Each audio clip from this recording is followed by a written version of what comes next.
అనమాచార్యుల వారి వంటి వాగ్గేయకారులు ఈశ్వర కటాక్షం చేత పొందిన విద్య, వారికి తెలియని సంప్రదాయం, వారికి తెలియని పురాణ సంబంధమైన విషయాలు, వారికి తెలియని ఆరాధన రహస్యాలు ఉండే అవకాశం ఉండదు.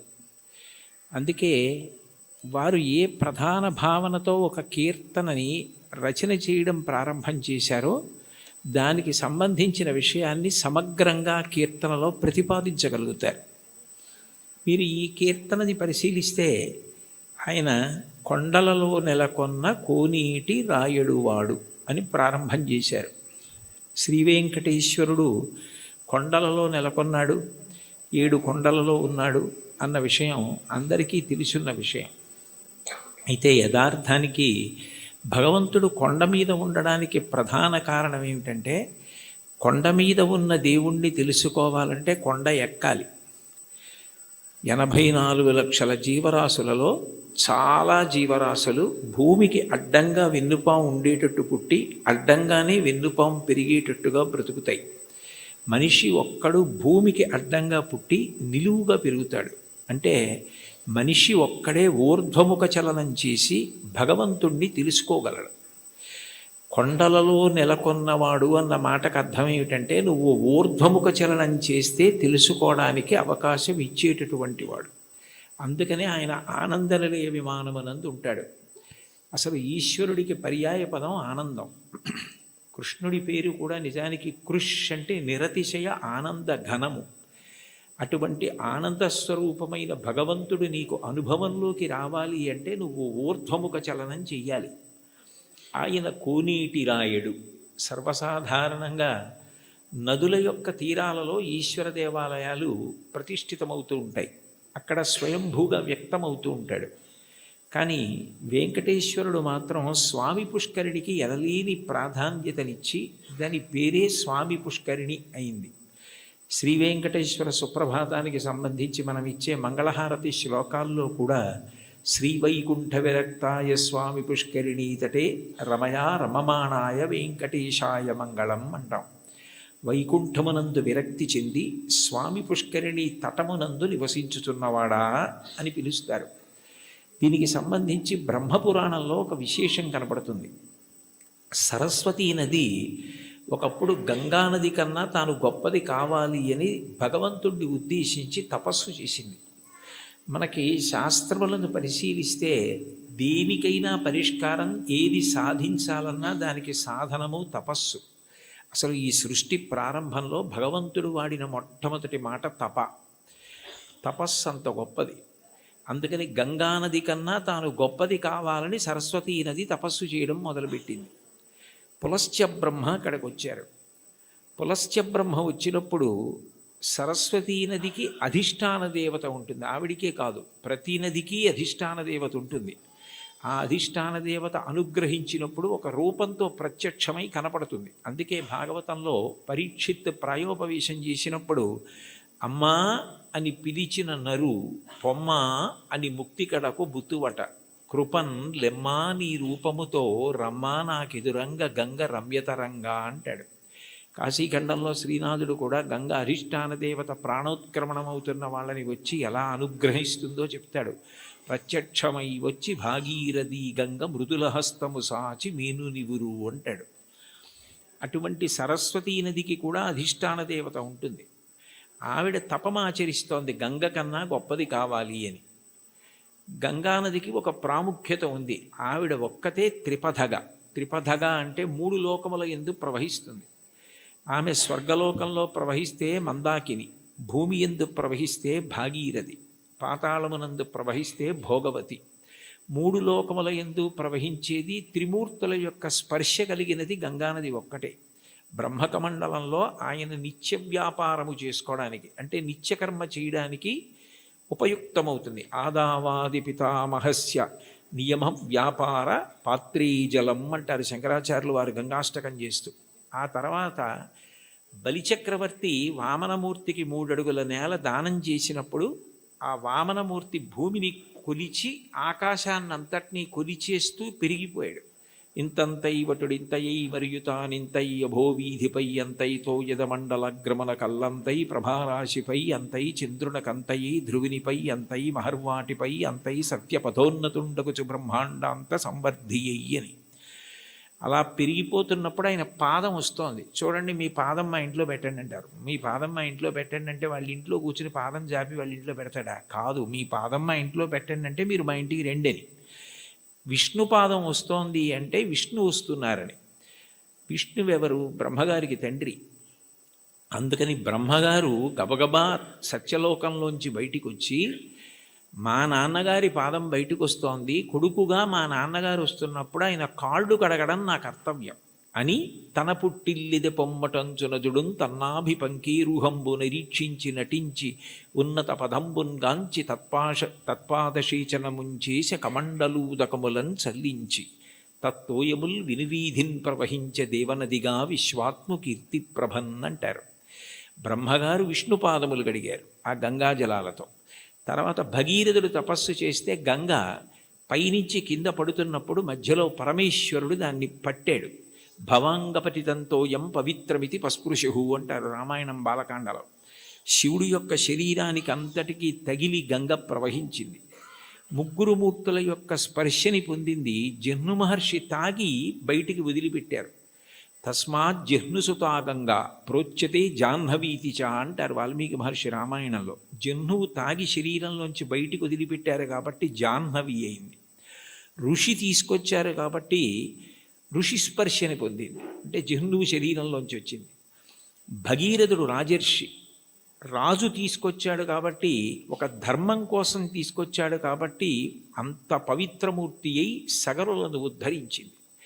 అంత గొప్పదైన గంగతో సరస్వతి పోటీ పడి తపస్సు చేసింది. ఆ సమయంలో పులస్త్య బ్రహ్మ వచ్చారు. పులస్త్య బ్రహ్మ అంటే రావణ బ్రహ్మకి తాతగారు. రావణ బ్రహ్మ తండ్రి విశ్వవసో బ్రహ్మ, విశ్వవసో బ్రహ్మ తండ్రి పులస్త్య బ్రహ్మ. పులస్త్య బ్రహ్మ బ్రహ్మమానసపుత్రుడు, అంటే తిన్నగా బ్రహ్మగారి యొక్క మనసులోంచి ఆవిర్భవించినటువంటి వాడు.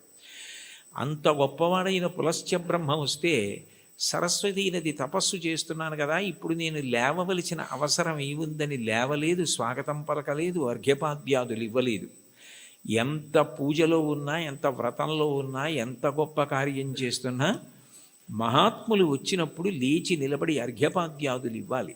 అలా ఇవ్వకపోతే పరమదోషం కలుగుతుంది. గజేంద్రమోక్షణ ఘట్టంలో కూడా ఇంద్రజుమ్న మహారాజు గారు అగస్త్యుడు వచ్చి లేచి నిలబడి నమస్కరించి అర్ఘ్యపాద్యాదులు ఇవ్వని కారణం చేతనే గజయోని ఎందు పుట్టవలసి వచ్చింది. ఒకనాడాంధ్రుపుడచ్యుతున్ మనములోనుహించుచున్ మౌనియై అకలంక స్థితియున్నచో కలచజుండచూటికిన్ వచ్చి లేవక పూజింపకయున్న మౌనికని నవ్యక్రోధుడై మూఢాలుబ్ధకిరీంద్రోత్తమ యోని పుట్టుమని శాపం విచ్చ భూవల్లభ అంటారు భాగవతం అష్టమస్కంధంలో. మహాత్ములు వచ్చినప్పుడు వెంటనే లేచి నిలబడి నమస్కరించి అర్ఘ్యపాద్యాదులు ఇవ్వాలి. అలా ఇవ్వలేదు కాబట్టి అది కట్టి కుడిపేస్తుంది, చాలా పెద్ద పాపం అయిపోతుందన్న దయాహృదయంతో పులస్త్య బ్రహ్మ, నువ్వు ఏ కోరికతో తపస్సు చేస్తున్నావో అది నీకు సిద్ధించకుండుగాక అని శపించాడు. ఆమె చాలా కిన్నురాలైంది. ఇంత గొప్ప కోరికతో నేను తపస్సు చేస్తున్నాను, ఈయన నా కోరిక తీరకూడదని శపించాడు అని బాధపడి, ఈయన బ్రహ్మ యొక్క వంశంలో బ్రహ్మమానసపుత్రుడై వచ్చాడు. కొడుకు విశ్వవసో బ్రహ్మ. ఆ తర్వాత ఎంత గొప్పవాళ్ళు రావాలో ఈ వంశంలో.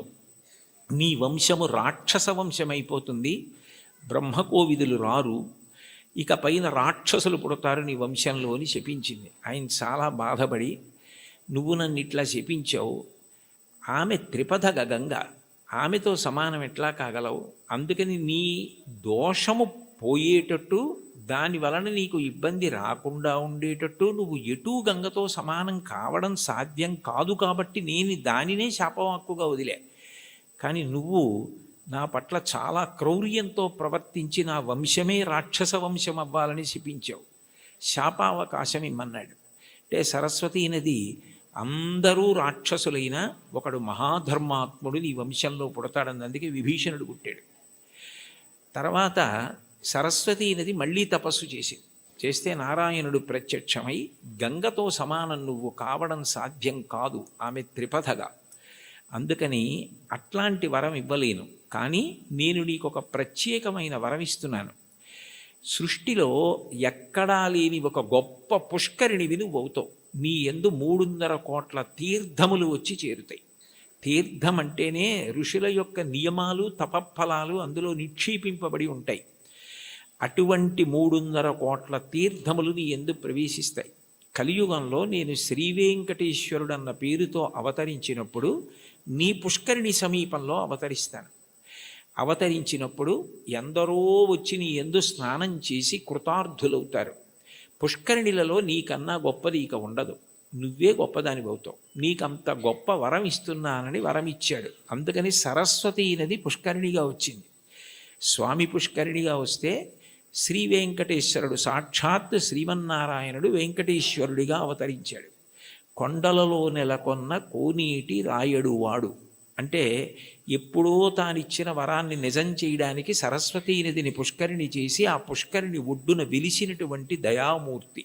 అందుకే స్వామి పుష్కరిణి స్నానం సద్గురోహో పాదసేవనం ఏకాదశి వ్రతం చాపి త్రయం అత్యంత దుర్లభం అంటారు. స్వామి పుష్కరిణి స్నానం అంత గొప్పది. అటువంటి పుష్కరిణి పక్కన వెలిసినవాడు కాబట్టి కొండలలో నెలకొన్న కోనీటి రాయడువాడు, కొండలంత వరములు కుప్పెడువాడు. ఆయన ఎప్పుడెప్పుడు అవతారం తీసుకున్న ధర్మ సంస్థాపన ప్రధానమైనటువంటి లక్షణం. యదా యదా హి ధర్మస్య గ్లానిర్భవతి భారత అభ్యుత్థానమధర్మస్య తదాత్మానం సృజామ్యహం. ఆ ధర్మరక్షణ కొరకు విశేషమైన రాక్షస సంహారం చేస్తాడు. కృష్ణ భగవానుడు కూడా కన్నులు తెరవని కడుచిన్ని పాపడై దానవి చనుబాలు త్రావి చంపే 3వ నెల నాడు ముద్దుల కుర్రడై కోపించి శకటంబు కులత్రోసే ఏడాది కుర్రడై ఎగసి తృణావర్తు మెడపట్టుకొని చీరి బకునిచి చంపే అంటారు. అసలు కన్నులు తెరవడం మొదలు పెట్టనప్పటి నుంచి రాక్షస సంహారం చేశాడు కృష్ణుడు. రాముడు సరే సరి బండన భీముడాత్మజన బాంధవుడు జ్వల బాణతోణ కోదండ కళాప్రచండ భుజతాండవ కీర్తికి రామమూర్తికిన్ 2వ సాటి దైవమికలీడనుచున్ గడకట్టి భీరికాడాండ డడాండ డాండ నిడదంబుల జండము నిండ మత్త వేదండము నిక్కి చాటెదను దాశరథి కరుణాపయోనిధి అంటారు గోపరాజు గారు. 14,000 మంది రాక్షసుల్ని కరదూషణాదుల్ని రాముడొక్కడే చంపాడు. మిగిలిన అవతారాలకి రామావతారానికి తేడా ఎక్కడంటే సర్వసాధారణంగా ఎంత అందగాడైనా ఎంత పుంసాం మోహన రూపాయ పుణ్య శ్లోకాయ మంగళం అయినా యుద్ధం చేసేటప్పుడు కాస్త కోపంగా ఉండి కళ్ళు ఎర్రపడతాయి. కానీ యుద్ధం చేస్తున్నప్పుడు రాముడు చాలా అందంగా ఉంటాడు. ఎప్పుడు బాణం తీస్తాడో ఎప్పుడు సంధిస్తాడో ఎప్పుడు విడిచిపెడతాడో తెలియదు. అందుకే మీరు రామాయణం జాగ్రత్తగా చదివితే అసలు ఎటువంటి రాముణ్ణి చూసి శూర్పణఖ మోహించిందంటే యుద్ధం చేస్తున్న రాముణ్ణి చూసి మోహించింది. అబ్బాయి ఎంత అందంగా యుద్ధం చేస్తున్నాడని. అంతటి అందగాడు రాముడు, అంతమందిని చంపినవాడు. కానీ శ్రీ వెంకటేశ్వరుడు రాక్షస సంహారం జోలికి వెళ్ళలేదు. నందక ఖడ్గం ఆయన దగ్గర ఉన్నా ఆయన క్షమాగుణంతో ప్రవర్తిస్తాడు. ఎన్ని తప్పులు చేసిన వారైనా ఆయన దగ్గర కైమోడ్చి నిలబెడితే క్షమించడమే ప్రధాన లక్షణంగా ఉండి పాపములకు ప్రాతినిధ్యంగా కేశఖండనం, కేశములను తీసి క్షమించి పంపిస్తాడు. అందుకే సృగ్భూషాంబరహీతీనాం సుషమావహమూర్తయే సర్వార్తిశమనాయాస్తు వెంకటేశాయ మంగళం దయామృత తరంగిణ్యాస్తరంగైరివ శీతలై అపాంగై సించతే విశ్వం వెంకటేశాయ మంగళం అంటారు. అంతటి దయామూర్తి. అటువంటి అవతారం ఇత పూర్వం రాలేదు. ఎన్ని పాపములున్నా సంహరించడం అన్నది చెయ్యడు. ఆ పాపరూపమైనట్టి ధనము కొండపైకి రప్పించి నిస్పృహుండనగుచు అంటాడు. తరిగొండ వెంగమాంబ గారు మహాతల్లి వెంకటాచల మహాత్మ్యము అని కావ్యం చేసింది. అందులో పాపాన్ని ద్రవ్యం మీదకి ఆవాహన చేసి తెప్పించి హుండీలో వేయించి క్షమాభిక్ష పెట్టి ఆ ద్రవ్యాన్ని నిస్పృహుడై సామాజిక కార్యక్రమాలకు ఇచ్చేస్తుంటాడు. అటువంటి వెంకటేశ్వరుడున్నాడే, ఆయన ఈ అవతారంలో వరములను కుప్పించడమే ప్రధాన లక్ష్యంగా కలిగినవాడు. నాకున్న పెద్ద భయం ఏమిటంటే నాకు ఇటువంటివి చెప్పేటప్పుడు ఏ పల్లవి దగ్గరో గంట అయిపోతుంది. అందుకని నాకు చాలా భయం. ఒరే ఇంకా వెనక 3 కీర్తనలు ఉన్నాయి, ఒళ్ళు దగ్గర పెట్టుకో, తగ్గించు తగ్గించు తగ్గించు అని నాకు నేను పరాకు చెప్పుకుని మాట్లాడుతూ ఉంటాను. కాబట్టి కొండలలో నెలకొన్న కోనీటి రాయడువాడు కొండలంత వరములు గుప్పెడువాడు. అయితే ఈ మాట అన్నప్పుడు అన్నమాచార్యుల వారు ఆయన యొక్క అనుగ్రహ వైభవాన్ని 3 రకాలుగా ప్రతిపాదన చేశారు. ఆయన భక్తుల్ని అనుగ్రహించడం అన్నది ఏదో తపస్సు చేస్తే నీకేం వరం కావాలి అని అడిగి వాళ్ళకి ఆ వరం ఇవ్వడం కాదు. అసలు అవతలవారు అడగనటువంటి వరాలు, అవతలవారి యొక్క భక్తిని బట్టి ఎంత వశపడిపోతాడు అన్నదానికి పరమాద్భుతమైనటువంటి ఉదాహరణలు కొన్ని చెప్పారు. అందులో మొదటి చరణంలో కురువరతి నంబి, అంతే కదమ్మా, కుండలు చేసిన ఎట్టి కొండలు. ఇందులో మొట్టమొదట ఈ అక్కర్ల నాకు ఉదాహరణ చెప్తే చాలు.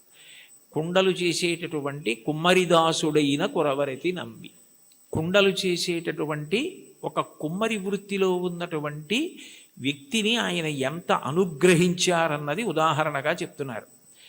తొండమాన్ చక్రవర్తి వెంకటేశ్వరుడికి ఆనందనిలయ విమాన నిర్మాణం చేసిన తర్వాత ప్రతిరోజు బంగారు తులసీ దళాలతో పూజ చేసేవాడు.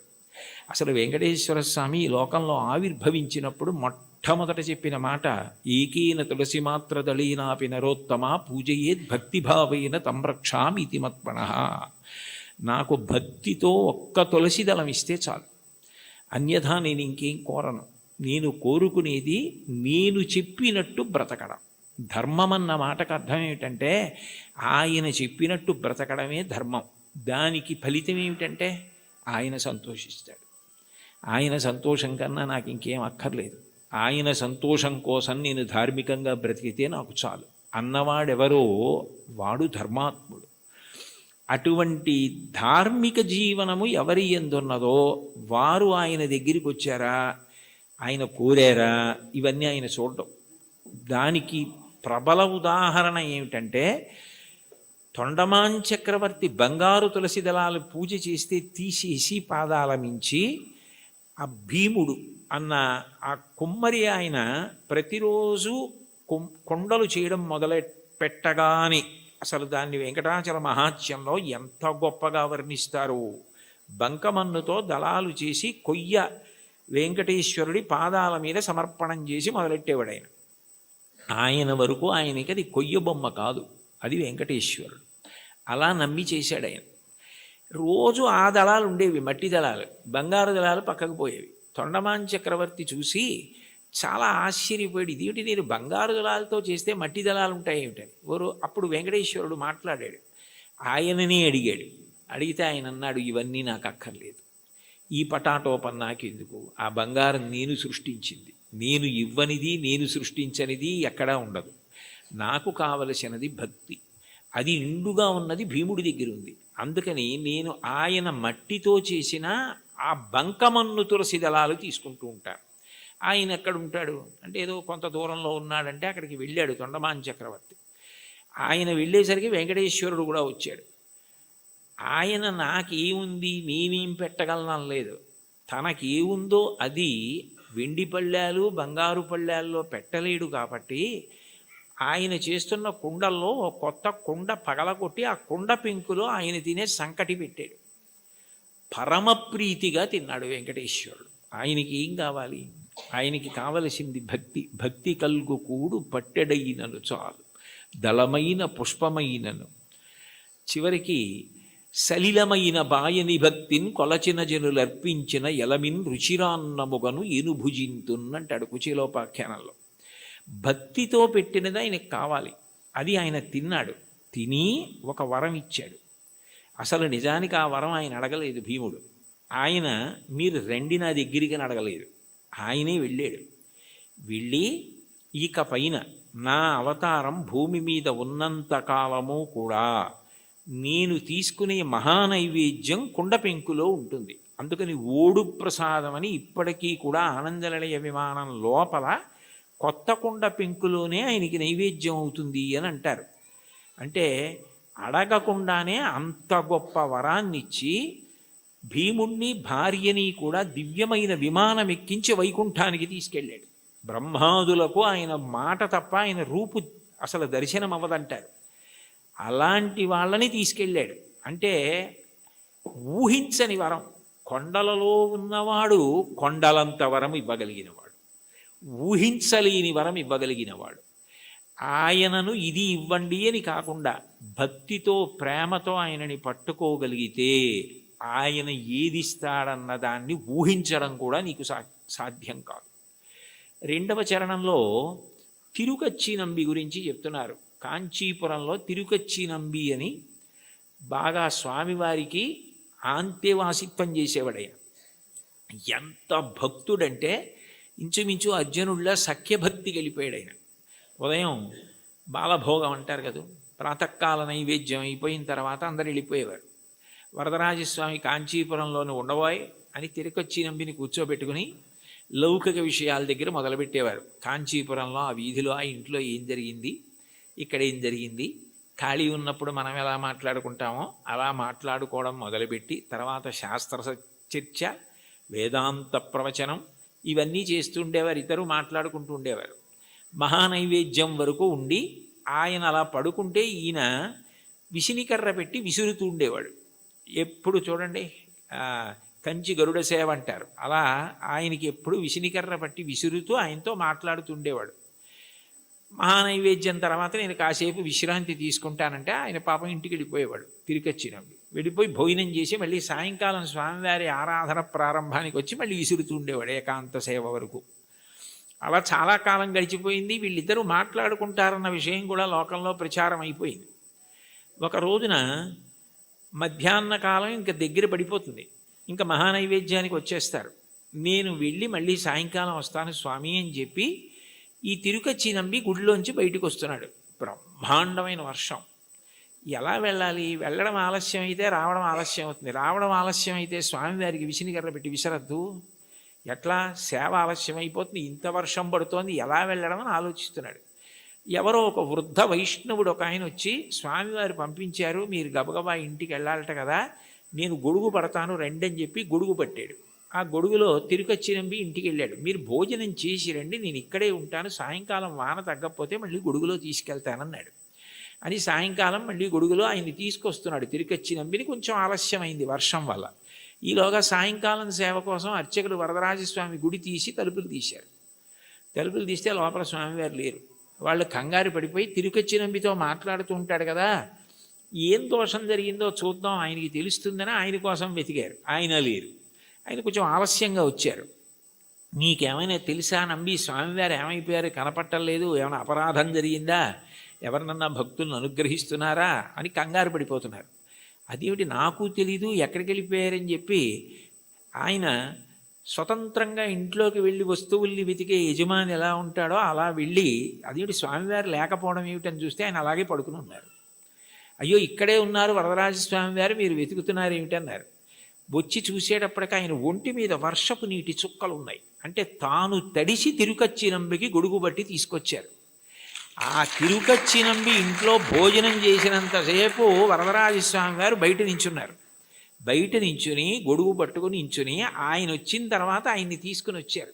అంటే ఒక భక్తుడి కోసం భగవంతుడు ఎంత కిందకొస్తాడు అవన్నీ అడిగారా తిరుకచ్చినంబి? అడగలేదు.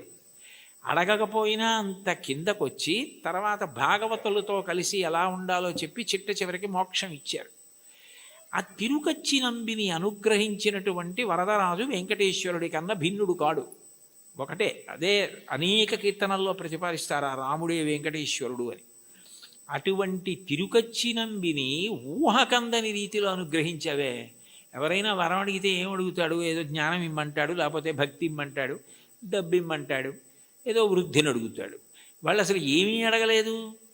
వాళ్ళ ఊహకి కూడా అందనివి నువ్వు చేసి పెట్టావు. వాళ్ళకి చరిత్రలో వాళ్ళు నిలబడిపోవడానికి కారణం నీ అనుగ్రహమా, వాళ్ళు అడగడమా?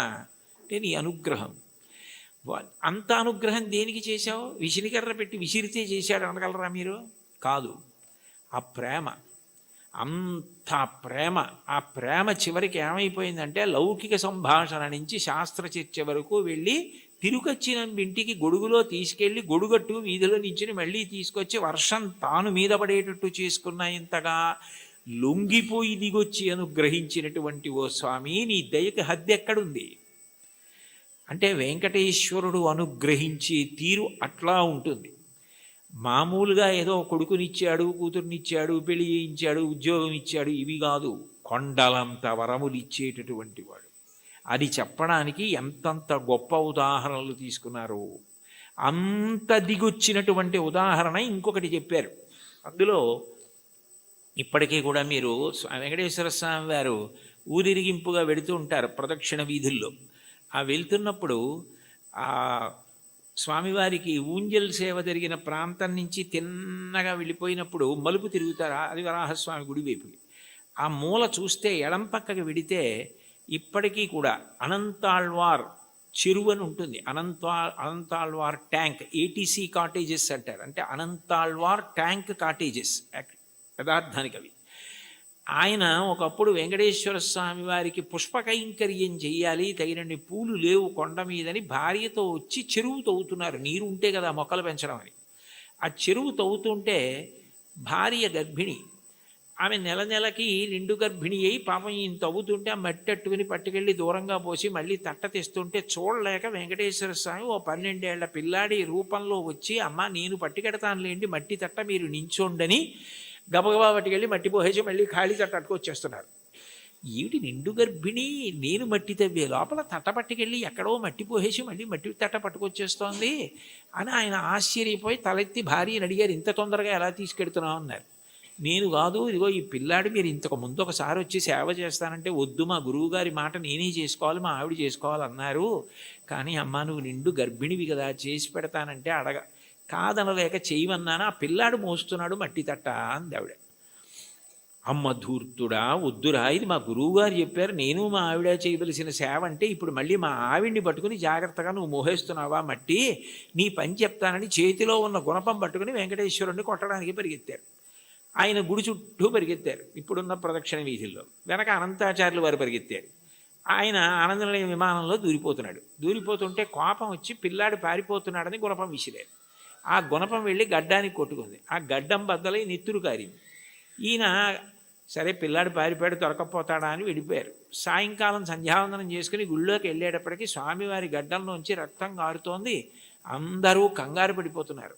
అప్పుడు వెంకటేశ్వర స్వామి వారు, నా ప్రియభక్తుడు నాకు పుష్పవాటిక నిర్మించాలని భార్యతో కలిసి చెరువు తవ్వుతుంటే ఉపకారం చేయడానికి వెడితే నా మీద గుణపం విసిరాడు. ఈ గుర్తుగా ఎప్పటికీ నేను ఇక్కడ ఈ మచ్చ ఇలాగే ఉంచుకుని దాని మీద పచ్చకర్పూరం అద్దుకుంటాను అని ఇప్పటికీ వెంకటేశ్వరుడి గడ్డం మీద పచ్చకర్పూరపు మచ్చ. మనం ఇప్పటికీ వెంకటేశ్వర స్వామి వారి దర్శనానికి శంఖనిధి పద్మనిధి నీళ్లు పడుతుంటాయి. అక్కడ కాళ్ళు కడుక్కొని పెద్ద గడప దాటి కుడి చేతి వైపు గోడ మీద చూడగానే ఓ గుణపం వేలాడుతుంటుంది. గడ్డపార అని ఉంటుంది తెలుగులో, అనేక భాషల్లో రాసి ఉంటుంది. ఆ గుణపమే అనంతాచార్యులు వారు విసిరారు. ఆ తర్వాత ఆయనతో ఎన్నో లీలలు చేశారు. ఇప్పుడు అవన్నీ ఎందుకు కాబట్టి ఆఖరికి భక్తుడి చేతిలో దెబ్బతిని రక్తం కారి అంతటి మహానుభావుడు దాన్ని పచ్చకర్పూరం అద్దుకుని, ఏమో చూసిన వాళ్ళందరూ ఆ పచ్చకర్పూరం ఏమిటి, ఆ మచ్చ ఏమిటి అని అడిగితే పెద్దవాళ్ళందరూ పిల్లలకి ఈ కథ చెప్తుంటే నీ పేరు వినపడితే నేను మురిసిపోతానోయ్ అని చెప్పి కొట్టిన దెబ్బని మచ్చగా ఉంచుకొని పచ్చకర్పూరం పెట్టుకున్నావే, నీ దయకి హద్దుందా? బతిమాలి మట్టి మోసి గుణపం దెబ్బతిని దాన్నేమో ఒక పెద్ద గుర్తుగా ఉంచుకున్నావా? ఎంత ప్రేమైకమూర్తివయా! ఆఖరికి ఇప్పటికీ ఆయన బొగడ చెట్టు రూపంలో ఉంటారంటారు. నేను వెళ్ళినప్పుడు అప్పుడప్పుడు వెడుతూ ఉంటాను. వాళ్ళు పాపం వాళ్ళ వారసులు ఉన్నారు, ఎంతో ప్రేమగా పిలిచి నన్ను మాట్లాడుతూ ఉంటారు. కాబట్టి అనంతాచార్యుల వారిని అంత గొప్పగా అనుగ్రహించినటువంటి వాడివే నువ్వు. నీ దయకి హద్దు ఎక్కడుంది? అడిగితే వరం ఇవ్వడం కాదు, అడగకుండా కొండలంత వరాలు ఇచ్చేసావే. ఇప్పటికీ స్వామివారు ప్రత్యేకంగా అక్కడికి వెడతారు. అనంతాచార్యుల వారు ఎక్కడ చెరువు తవ్వారో, ఎక్కడ చెట్టు ఉందో అక్కడికి వెళ్ళి ఆయనకి హారతి ఇచ్చింది అనంతాచార్యుల వారికి ఆ బొగడ చెట్టుకి ఇస్తారు.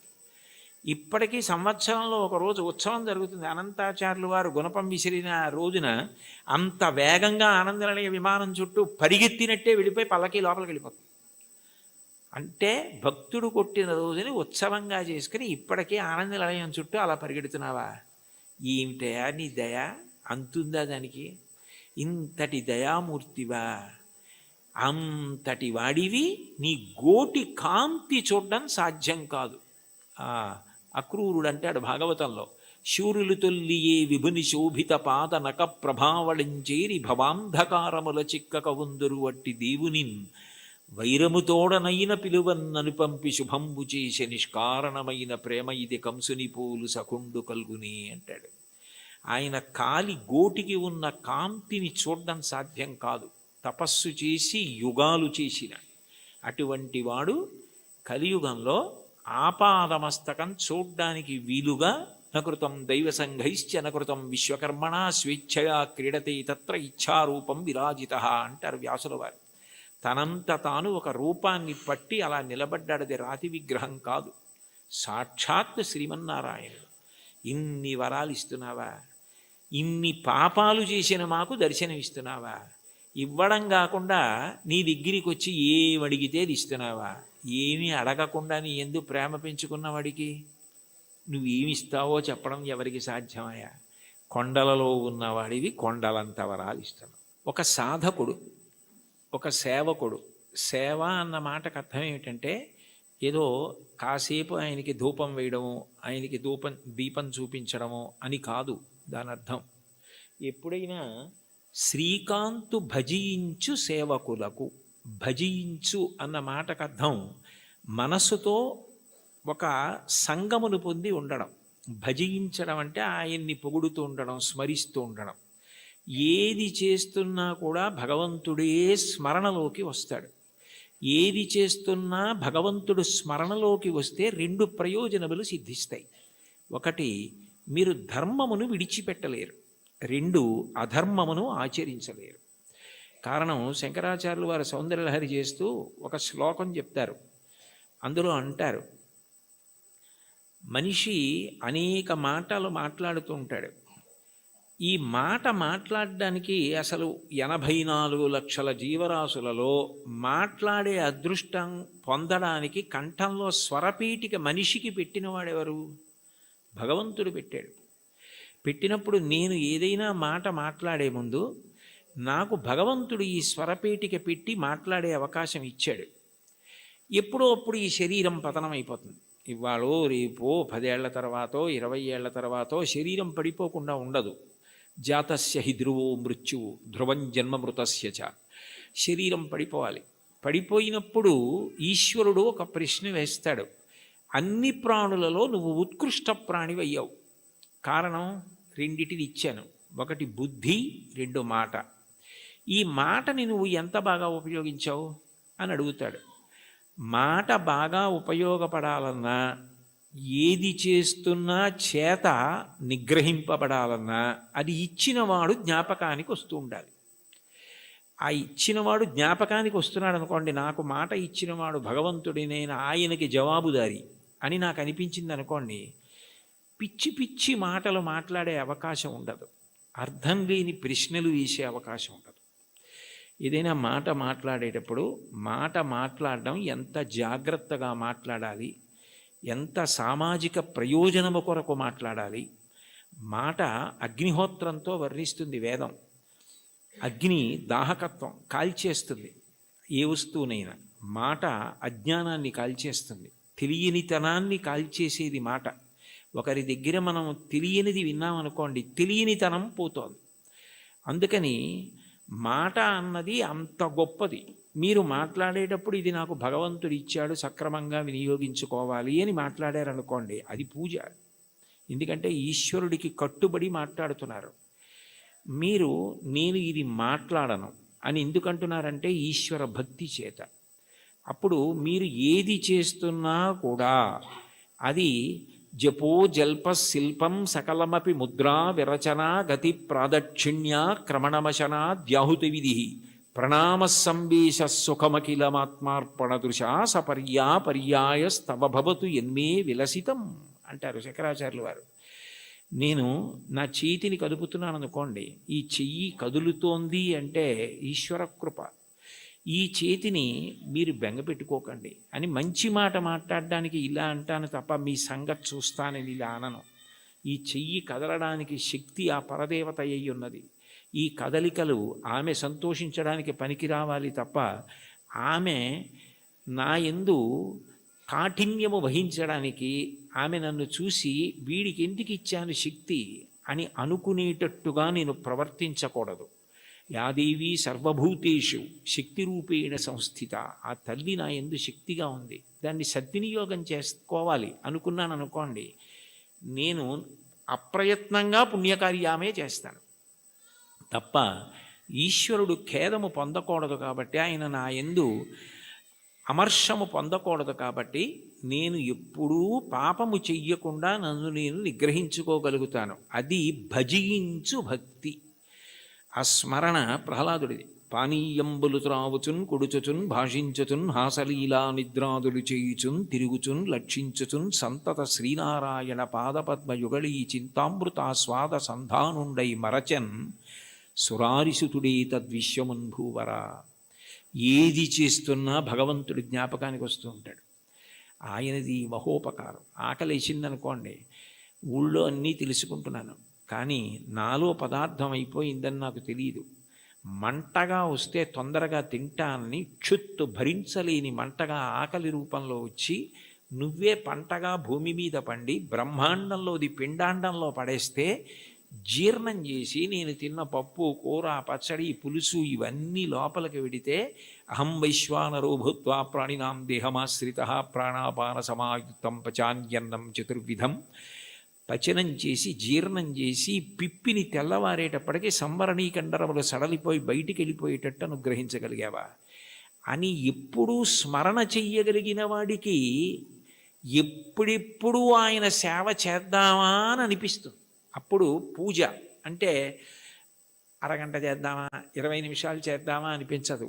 నా యందు ప్రాణమై నాకిన్ని చేస్తున్న ఆ స్వామి పాదములు నేను ప్రీతితో కడగాలి అని ఆ పాదాలు కడిగేటప్పుడు అంత తాదాత్మ్యతతో కడుగుతాడు, అంత తాదాత్మ్యతతో తుడుస్తాడు.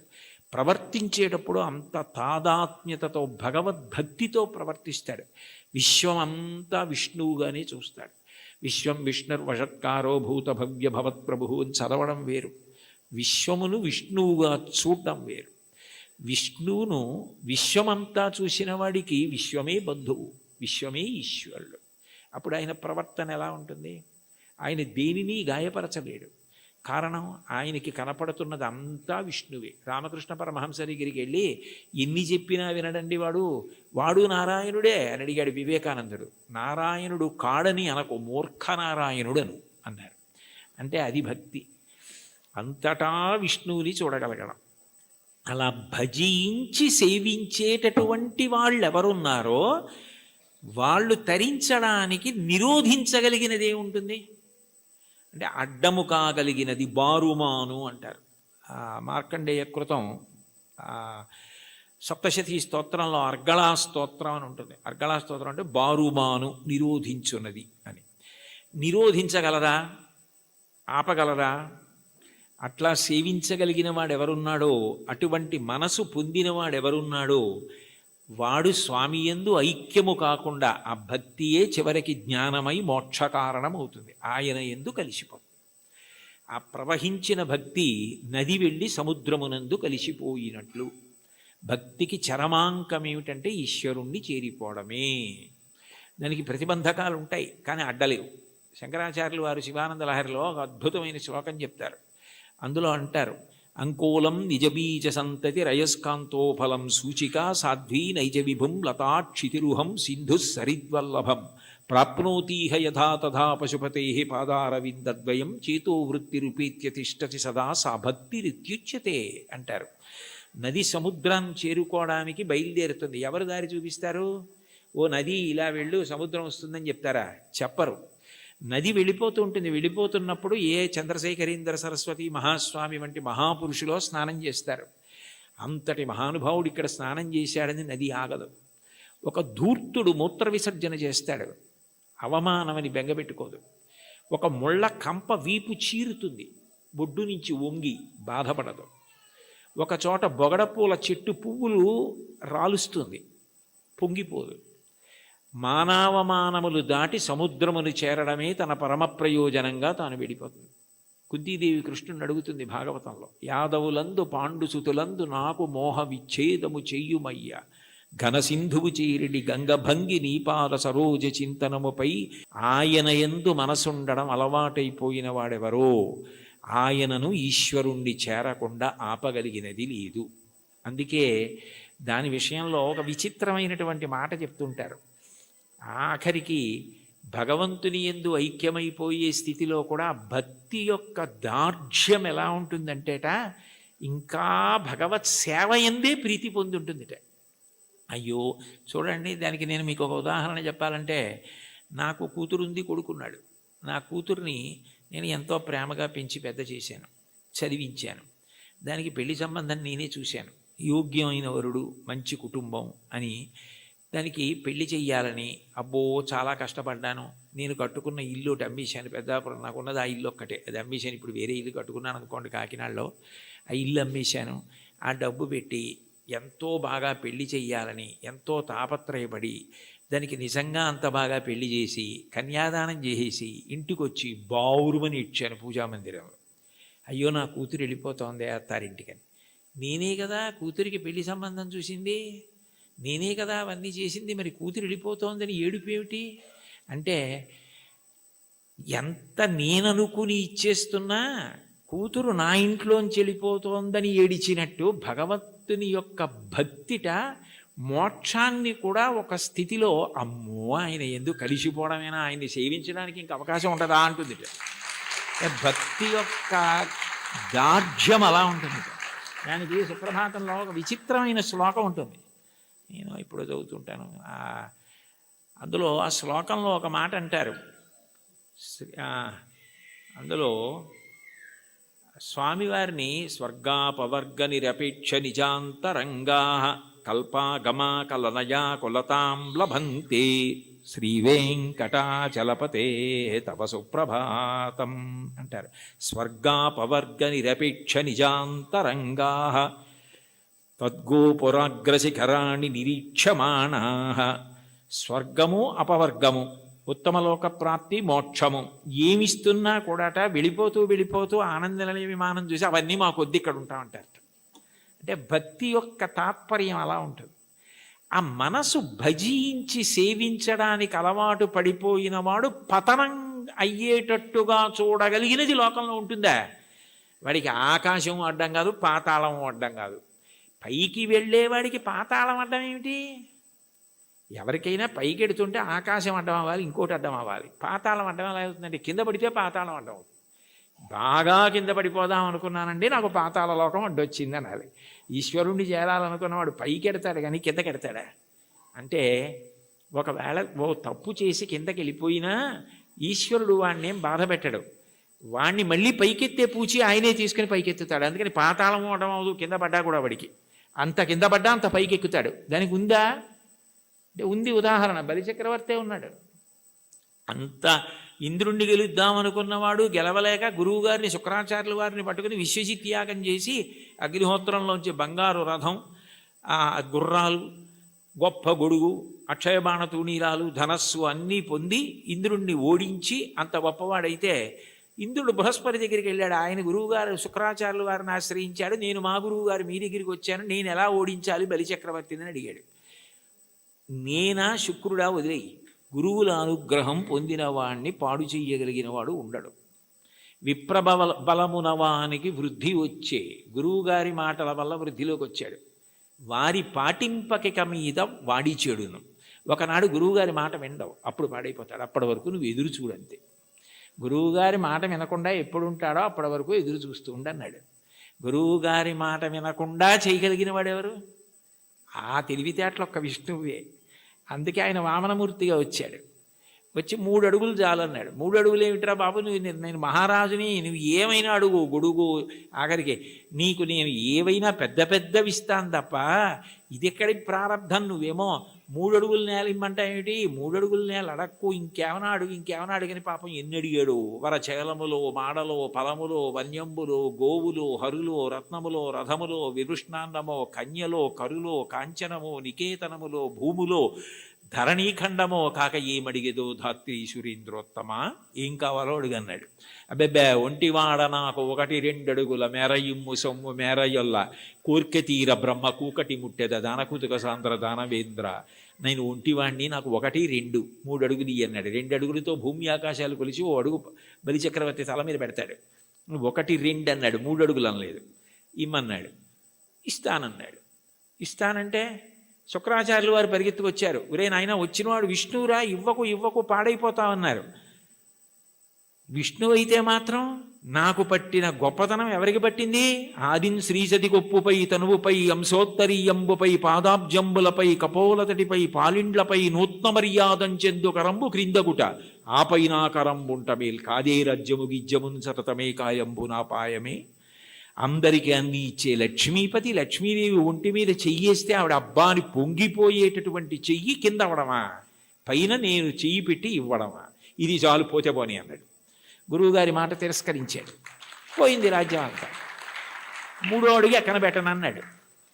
నా సునృతంబుగా నినుడువదు నా జిహ్వ బొంకజాల నాకు బొంకు లేదు, నీ తృతీయ పదము నిజము నా శిరమున నెలవు చేసి పెట్టు ఈశ్వరా అన్నాడు. నేను అబద్ధం అన్నాయా? 3వ అడుగు ఇక్కడ పెట్టేయన్నాడు. పాతాళానికి తొక్కేశాడు. అంటే పడిపోయాడా? ఏదైనా పోగొట్టుకున్నాడు కానీ మాట తప్పకుండా భక్తితో అలాగే నిలబడ్డాడు. ఆ భక్తికి ఆయన ఏం చేశాడు? తాత్కాలికంగా నువ్వు అలా ఉంటావు, కానీ సావర్ణి మనువు వేళకు దేవేంద్రుండకు నితడు దేవతలకు దుర్భాసితమకు నాచోటికి రావింతును అందు మీద రక్షింతు దయన్. నేను సావర్ణి మనువు వేళకి ఇతన్ని నేను దేవేంద్రుణ్ణి చేస్తాను. అప్పుడు ఎవరు ఇతన్ని ఏం చేయరు. ఇతను పాతాళంలో ఉన్నా నా సుదర్శన చక్రం కాపాడుతుంది, రోగాలుండవు. ఇతన్ని ఎవ్వరూ ధిక్కరించడానికి వీల్లేదు. ఇతను దేవేంద్ర పదవి అయిపోయిన తర్వాత చూడ్డానికి కూడా వీలు కాని వైకుంఠానికి ఇతన్ని పిలిపించి నా యందు ఐక్యం చేసుకుంటానని వరం ఇచ్చాడు. పాతాళానికి పోతే మాత్రం ఏమైనా అడ్డమైందా? మళ్ళీ ఎగిరి ఎంత దూరం వెళ్ళాడు, ఏ స్థాయికి వెళ్ళాడు? భగవంతుని యందు భక్తి నిలబడినది నిజమైతే నిన్ను అడ్డగలిగినది లేదు. అటువంటి వాడికి కైలాసమే కనపడినా బ్రహ్మలోకమే కనపడినా త్రోవలో వెళ్ళిపోతున్నప్పుడు ఒక వ్యక్తి దాహం తీర్చుకోవడానికి ఆగి ఒక్కసారి చలివేంద్రంలో నీళ్లు తాగి వెళ్ళిపోయినట్టు ఆగి చూసి వెళ్ళిపోయే లోకాలే తప్ప అబ్బాయి ఇవి బాగున్నాయని వాడు ఆగిపోడు. అదే బ్రహ్మలోకం. కైలాసాదులు కూడా ఆయనకి త్రోవలోకి వచ్చినా అమరావతి వచ్చినా స్వర్గమే వచ్చినా ఆయన ఆగడం. ఎందుకంటే ఆయన దృష్టి అంతా ఎప్పుడూ భగవంతుని యందు రమిస్తూ ఉంటుంది, ఆయన ఎందే కలుస్తాడు. దానికి కావలసినది సద్గురు బోధ అంటారు.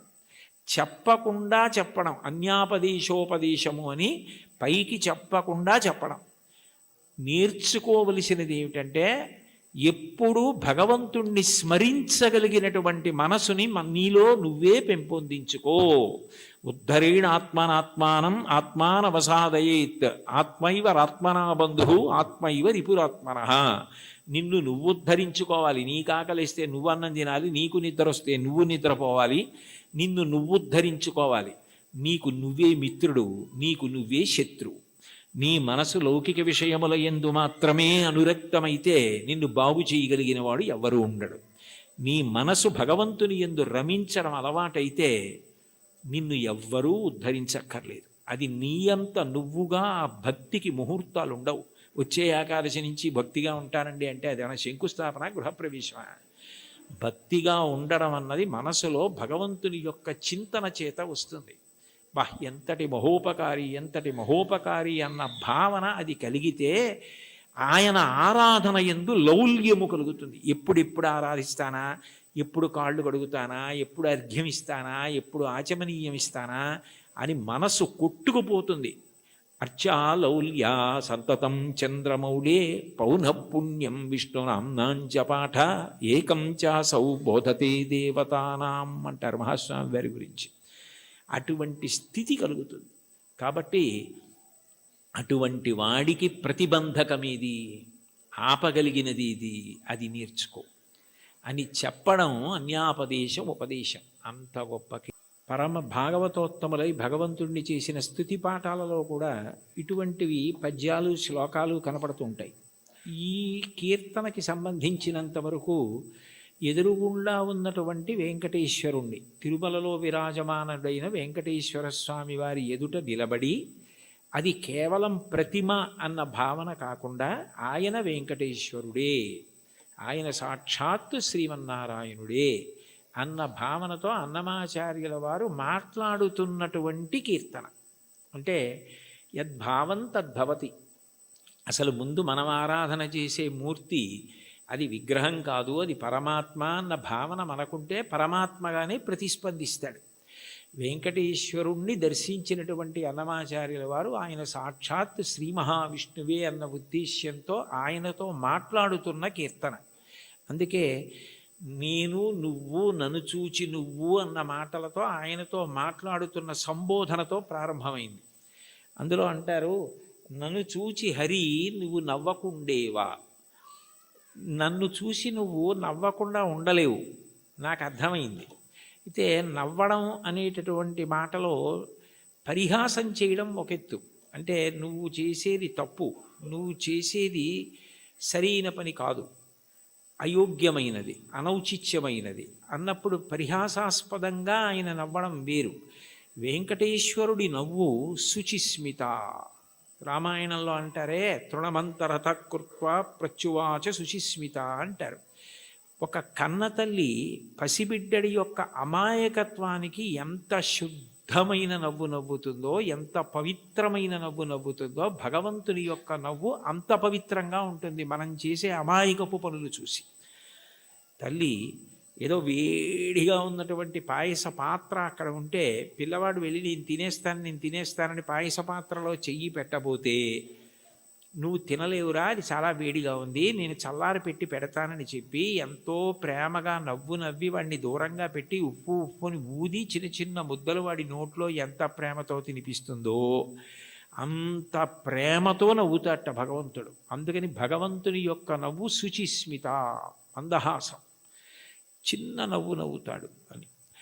అందుకని మూకశంకర్లు మందస్మిత శతకం చేశారు. 100 శ్లోకములు ఆయన నవ్వు మీద చేశారు, అమ్మవారి నవ్వు మీద.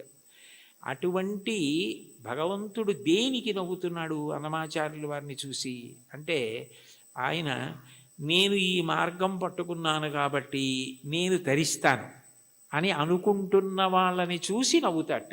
ఎందుకని అంటే, ఏ మార్గం మీరు పట్టుకున్నా అది ఎక్కడ వరకు తీసుకెళ్ళగలదు అంటే భగవంతుడు ఉన్న చోటుకి తీసుకెళ్ళగలదు, భగవద్ దర్శనం చేయించలేదు. మీకు అదేదో నేను గొప్ప కోసం చెప్పట్లేదు, ఉదాహరణ మీకు బాగా పట్టుకోవడానికి చెప్తున్నాను. మీకు నన్ను చూడాలి అని అనిపించింది అనుకోండి, ఆయన ఎక్కడ ఉంటారండి అని అడుగుతారు. ఏదో పలానా చోట ఉంటారండి అని చెప్పారనుకోండి, మీరు అక్కడికి రాగలరు. కానీ తలుపు తీసి మా అబ్బాయి ఇవాళ ఆయన ఎవరిని చూడాలనుకోవట్లేదండి, ఆయన ఏదో చదువుకుంటున్నారు, నేను ఎవరిని చూడనని చెప్పారు అన్నారనుకోండి, మీరు చూడగలరా నన్ను? సాధ్యం కాదు. కానీ ఎవర్రా అని నేను అడిగాను అనుకోండి, వాడు వచ్చి నాకు ఏదో చెప్పాడు అనుకోండి, సరే ఉండు 5 నిమిషాలు చూసి వస్తాను అని నేను వచ్చాను అనుకోండి, నేను మిమ్మల్ని చూడాలని వస్తే మీరు నన్ను చూడగలరు తప్ప, మీరు చూడాలని వస్తే నా చేత మీరు చూడబడలేరు, మీరు నన్ను చూడలేరు. మీరు నన్ను చూడడం మీ చేతిలో లేదు, నా చేతిలో ఉంది. ఇంత చిన్న విషయమే అలా ఉంటే భగవద్ దర్శనం, భగవద్ అనుభవం మనం పట్టుకున్న మార్గం వల్ల ఫలితంగా వస్తుంది. అదేనా కర్మ అయితే ఈ కర్మ చేస్తే ఈ ఫలితం వస్తుంది అని చెప్పచ్చు. అబ్బాయి నువ్వు ఈ పొలాన్ని దున్నవయ్యా, విత్తనాలు వెయ్యి, ఇలా నీరు పెట్టు, మొక్కలు వస్తాయి అని చెప్పచ్చు. భగవన్మార్గంలో నీవు ఈ మార్గాన్ని పట్టుకుంటే నీకు తప్పకుండా భగవద్ దర్శనం అయిపోతుంది, మోక్షం పొందగలవు అనుకుంటే అందులో ఎప్పుడూ 2 అంగుళాలు తక్కువ వస్తుంది. నేను చేస్తున్నాను కర్తృత్వం, దాని చేత ఈ ఫలితం వస్తుంది ఒక ఆశ. ఈ 2 మనసులో ఉండి పాటించిన ఏ పద్ధతి కూడా భగవంతుణ్ణి పూర్తిగా చేరనివ్వదు. అదే భాగవతంలో ఉలూకల బంధనం. యశోద ఎంత ప్రయత్నించి కృష్ణుడి బొజ్జ కట్టేద్దామని తజ్జనని లోగిటంగల రజ్జు పరంపరల తేవంగా ఆ బొజ్జ తిరిగి రాదయ్యే జగజ్జాలములున్న బొజ్జ కట్టందరమే. ఇన్ని తాళ్ళొచ్చి ముళ్ళేసి చుట్టూ తిప్పినా 2 అంగుళాలు తక్కువ వస్తూనే ఉంది. ఏమిటి 2 అంగుళాలే తక్కువ వస్తుంది, ఇన్ని తాళ్ళు ముడేసి పొట్ట చుట్టూ తిప్పినా పొట్టకి తక్కువ అవ్వకూడదు కదా, ఎన్ని తాళ్ళు కలిపి ముడేసినా 2 అంగుళాలే తక్కువ అన్న ఆలోచన ఆవిడికి రాలేదు. ఆవిడ మరిచిపోయింది. ఆవిడ ఇందులో నిమగ్నమైపోయిందంటే ఆయన్ని కడదాం అనుకుందంతే. అప్పుడు ఆయన కట్టబడ్డాడు. మీరు జాగ్రత్తగా తెలుసుకోవాలి, ఆవిడ కట్టలేదు. అందుకే వడల చెమటలగయ నొత్తరీయముజార తురుముకున్న విరులు జారిరాల కట్టరాని తనను కట్టెదనని చింత కట్టుకున్న తల్లి కరుణ చూచి. చిక్కడు సిరికౌగిటిలో చిక్కడు సనకాది యోగి చిత్తాబ్జములన్ చిక్కడు శృతిలతి కావలి చిక్కెనతడు లీల తల్లి చేతన్ రోలన్. ఆయన వేదమంత్రాలకి దొరకడు, ఆయన లక్ష్మీదేవి కౌగిటికి దొరకడు, ఆయన సనకసనందనాథుల మనస్సులో ఎందు దొరకడు. కానీ ఆయన దొరికిపోయాడు యశోదకి. ఎందుకు దొరికిపోయాడు అంటే ఆమె ఎందుకు చేస్తోందన్నది ఆమె మరిచిపోయి ఆయన ఆయనని కట్టడం అన్న దాంట్లో 2 అంగుళాలు తక్కువ వచ్చాయన్నది ఆవిడ మరిచిపోయినప్పుడు కట్టబడ్డాడు. నేను ఇది చేస్తున్నాను, ఈ మార్గం పట్టుకున్నాను, దీని వలన ఇది కలుగుతుందని నువ్వు మరిచిపోయి ఆనందంతో అది చేసినప్పుడు ఆయన నీ చేత బంధింపబడతాడు. అదే మహాభారతంలో సహదేవుడు కట్టడం, అదే భాగవతంలో యశోద కట్టడం. అది లేనప్పుడు నేను ఒకటి పట్టుకుని ఇదిగో ఇది చేసుకొచ్చేస్తున్నాను కాబట్టి నీ దగ్గరికి వచ్చేస్తున్నాను, నువ్వు నాకు వశపడిపోతావంటే నేను గొప్ప ఆయన గొప్ప? అప్పుడు దానికి ఒక పాఠ్య ప్రణాళిక ఉంది. ఇలా చేసేస్తే ఆయన దొరికిపోతాడు. అలా ఎక్కడుంది స్వామి? అలా ఉందా అని చెప్పడానికి మనసుకు గోచరమా మాటలకు గోచరమా? మనసుకి నువ్వు దొరికిపోతావా? ఎలా దొరికిపోతావు? పటకార అంటారు లోకంలో. పటకార అంటే కింద మరుగుపాల గిన్నె ఉంటుంది, పైన నా చేత్తో పట్టుకుంటే పటకార ఏం చేస్తుంది? మరుగుపాల గిన్నెని పట్టుకుంటుంది. నేను గట్టిగా పట్టుకుని పక్కన దింపేస్తాను మరుగుపాల గిన్నెని. ఆ మరుగుపాల గిన్నెని పట్టుకున్న పటకార నేనే పట్టుకుంటున్నాను మరుగుపాలని అనుకుంది అనుకోండి, నేను పైన పట్టుకోవడం మానేశాను అనుకోండి, పట్టుకోగలదా? నేను పట్టుకుంటుంది కాబట్టి దాని పేరు పటకారని పేరు. ఈశ్వరుడి యొక్క చైతన్యము పడితే మనసు పనిచేస్తుంది. అసలు ఈశ్వర చైతన్యం పడకుండా మనసు ఎలా పనిచేస్తుంది? సంకల్ప వికల్పములు ఎక్కడి నుంచి వస్తాయి?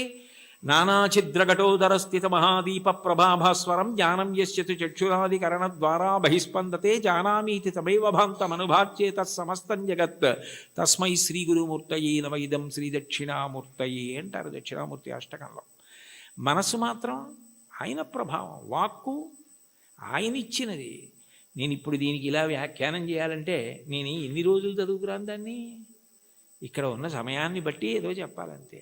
నాకేదో భావన వచ్చిందనుకోండి, ఆ భావన నాలో కదిలినప్పుడు మూలాధార చక్రం దగ్గర నుంచి పైకొచ్చిన గాలి బ్రహ్మరంధ్రం దగ్గరికి వెడితే నువ్వు అట్లా నిర్గమించకూడదు, సమయం రాలేదని వెనక్కి తోసేస్తే నోటిలోకి వచ్చి నిలబడిన వాయువుని నాలుక కదిలి నొక్కితే సొట్టలు పడి గాలి అక్షరములై నా నోట్లోంచి బయటికి వస్తున్నప్పుడు అక్షరములు పదములై పదములు వాక్యములై నా భావనని పట్టుకుని ఆకాశగతమై వచ్చి మీ చెవులలోంచి లోపలికి వెడితే నా భావాలు మీ భావాలు అవుతున్నాయి. సభాభ్యస్ సభాపతిభ్యశ్చ భో నభో నభో. అది చేస్తున్నవాడెవరు? నేను మాట్లాడుతున్నానంటే అర్థం ఎక్కడుంది దానికి? ఇది నేను వెళ్ళిపోయిన తర్వాత నేనే చెప్పాను వ్యాఖ్యానం అంటే ఇది అది చెప్పింది, నేను చెప్పింది అది చెప్పింది. ఇది నాకు మైకు, నేను ఆయనకి మైకు. లోపలుండి ఆయన చెప్తే నేను మైకు తప్ప నేను చెప్పడం ఏంటి? అది తెలిసిన్న వాళ్ళు నేనన్న మాట అనలేదు. పలికెడిది భాగవతమట, పలికించు విభుండు రామభద్రుండట. నే పలికిన భవహరమవునట, పలికెద వీరుండుగాథ పలుకగనేలా. నా స్వాతంత్రం ఎందుకు? ఆయన ఏది పలికిస్తే అది పలుకుతాడు తప్ప నేనన్నది ఏం లేదన్నారు పోతన గారు. ఏమిటి అంత భాగవతాన్ని ఆంధ్రీకరించిన మహానుభావుడు. కాబట్టి దీనికి ఇది మార్గం అన్నది ఎక్కడుంది అసలు? ఈ మాటల చేత ఆయన వశపడిపోతాడు. నేను ఇన్ని ప్రవచనాలు చేశాను కాబట్టి నేను ఖచ్చితంగా భగవంతుణ్ణి చేరిపోతాను అని ఎట్లా చెప్తావు? ఆయన అనుగ్రహం నీ చేత మాట్లాడించింది. నీవు మాట్లాడడంలో నిన్ను నువ్వు మరిచిపోతే మాట్లాడడం నీ నిప్పి మరిచిపోవడానికి, నీ బాధ మరిచిపోవడానికి కూడా కారణమైపోతాయి. నిజంగా నీకేదో నిప్పిగా ఉంది, అయినా మాట్లాడడంలో నువ్వు ఆ నిప్పి మరిచిపోతున్నావు అంటే అన్నీ మరిచిపోవడానికి నీకున్నది సాధనం అయిపోతాయి. అప్పుడు ఈశ్వరుడు వశపడతాడు. తప్ప ఇది నాకు మార్గము, దీనికి ఇది ప్రయోజనము అని అనుకున్నంతకాలం నువ్వు వశపడతావా స్వామి? అంత అమాయకుడివా? అది సాధ్యమా? అంటే ఆ మైమరుపు రావాలి. అందుకే మీరు చూడండి, తన్మయుడైపోయాడండి అంటారు. తన్మయుడైపోయాడండి అన్న మాటకు అర్థం ఏంటి? తత్ యందు మయం అయిపోయాడు. ఏమంటే మరి దొంగ మీ జేబులోంచి డబ్బులు తీసేస్తుంటే మీకు తెలియలేదా అన్నారనుకోండి, ఆ శోభారాజు గారు కీర్తన పాడుతున్నారండి, దాంట్లో తన్మయం అయిపోయానంటాడు. అంటే మనసంతా ఆవిడ కీర్తన యందు మగ్నం అయిపోయింది. దొంగ జేబులో చేయి పెట్టడం కానీ డబ్బులు తీయడం కానీ తెలియలేదు. చర్మానికి స్పర్శ ఉండదా? ఉంది. కానీ ఎందుకు తెలుసుకోలేకపోయింది? అంటే మనసు పాట యందు తన్మయం అయిపోయింది. అలా నువ్వు ఏది చేస్తున్నావో దాని ద్వారా నువ్వు తన్మయం అయిపోతే అప్పుడు ఈశ్వరుడు వశపడతాడు. తప్ప ఇది నేను ఇంత బాగా చేస్తున్నానని నువ్వు నీకు పొగుడుకోవడం అలవాటైపోతే, ఇది నేనే చేస్తున్నాను అనుకుంటే నువ్వు బాగా చేసుకుంటున్నావు కదరా, చేసుకో అంటాడు.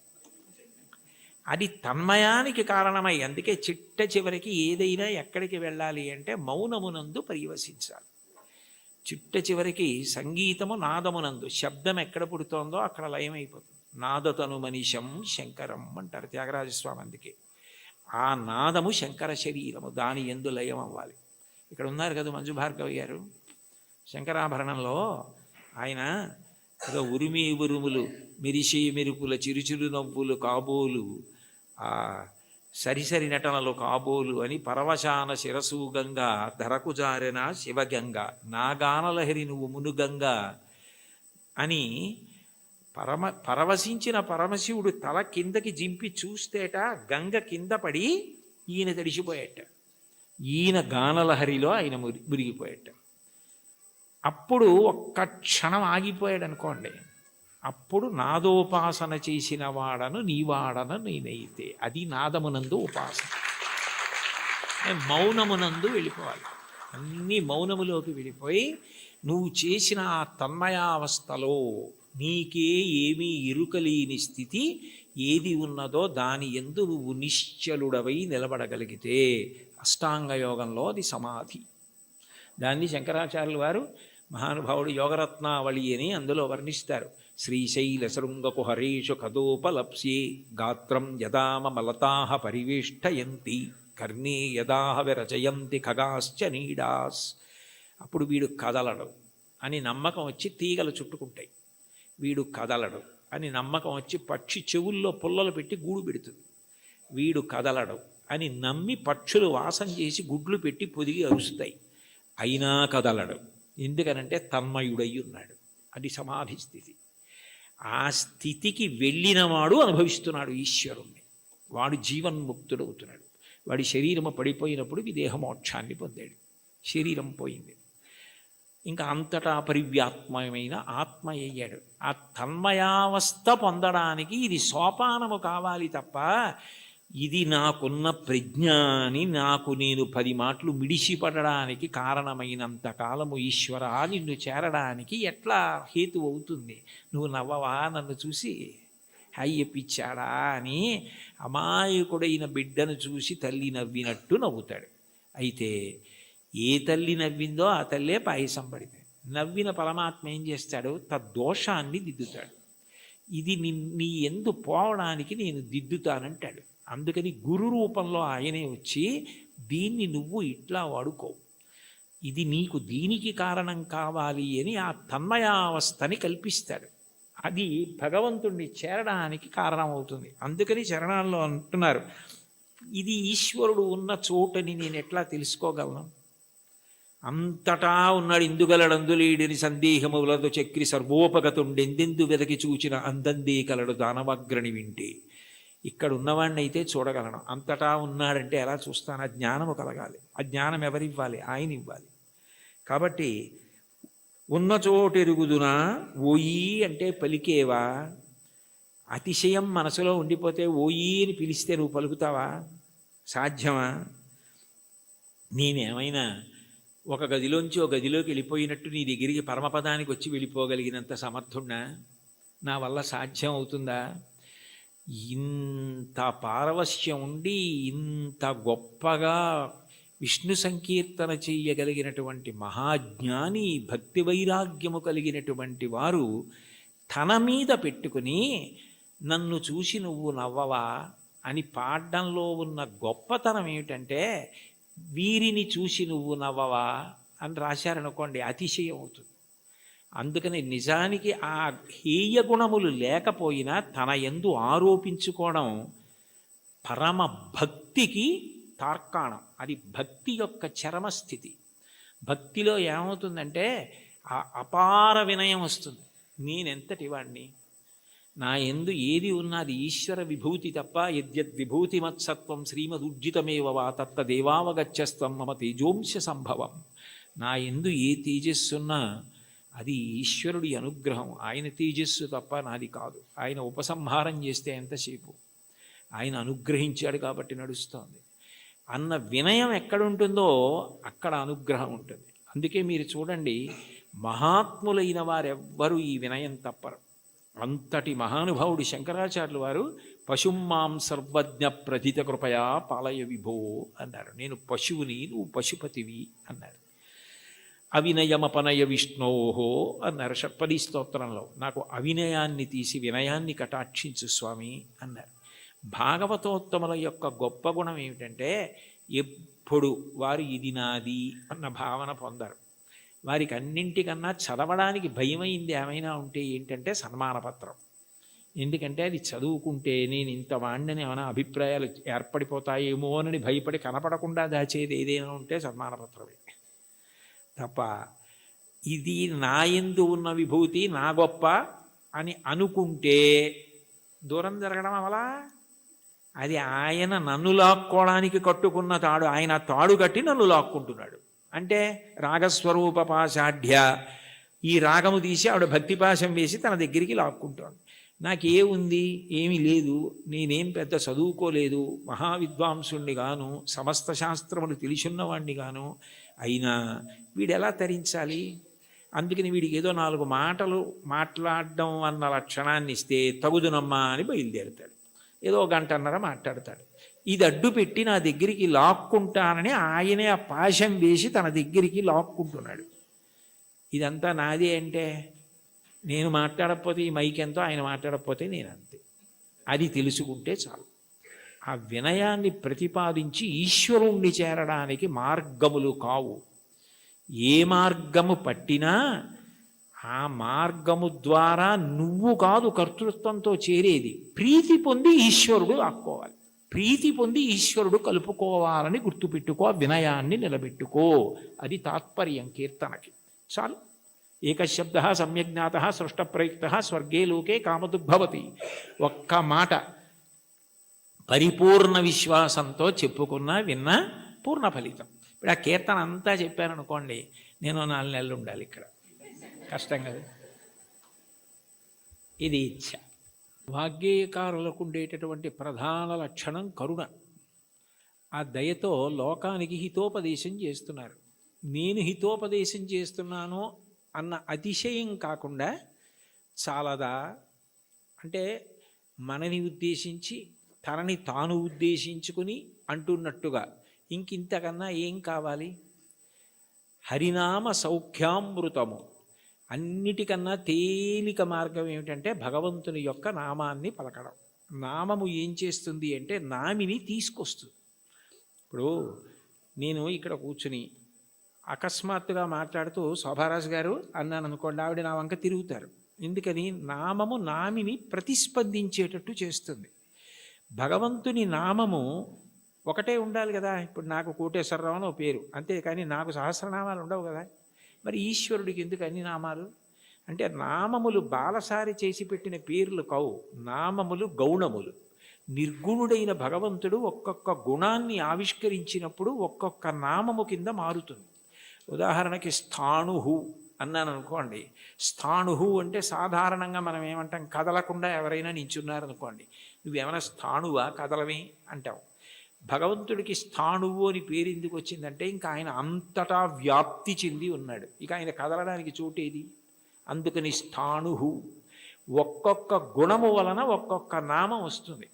మీరు ఏదో ఒక్క నామాన్ని ప్రీతితో పట్టుకున్నారనుకోండి, ఆ నామం పలకడం అలవాటు అయిపోయింది అనుకోండి, కష్టం రానివ్వండి, సుఖం రానివ్వండి, ఏమవనివ్వండి, ఆ నామం పలకడం అలవాటైతే కలియుగంలో దానికి ఒక సౌలభ్యం ఉంది.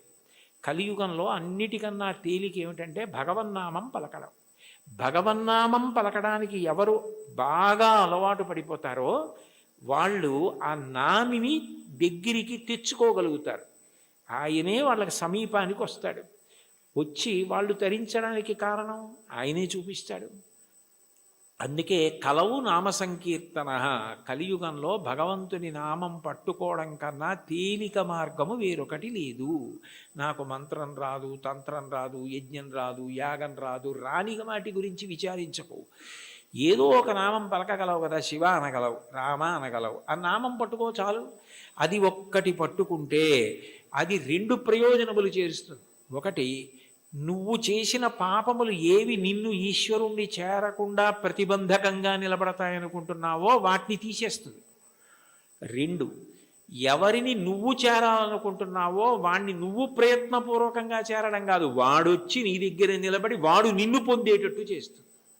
ఎంత తేలికైంది! అందుకే నామస్మరణ ధన్యోపాయం నహిపశ్యామో భవతరణే. కలియుగంలో ఇంకా నామస్మరణ కన్నా భవతరణానికి, సంసార సముద్రమును దాటడానికి మార్గము లేదు.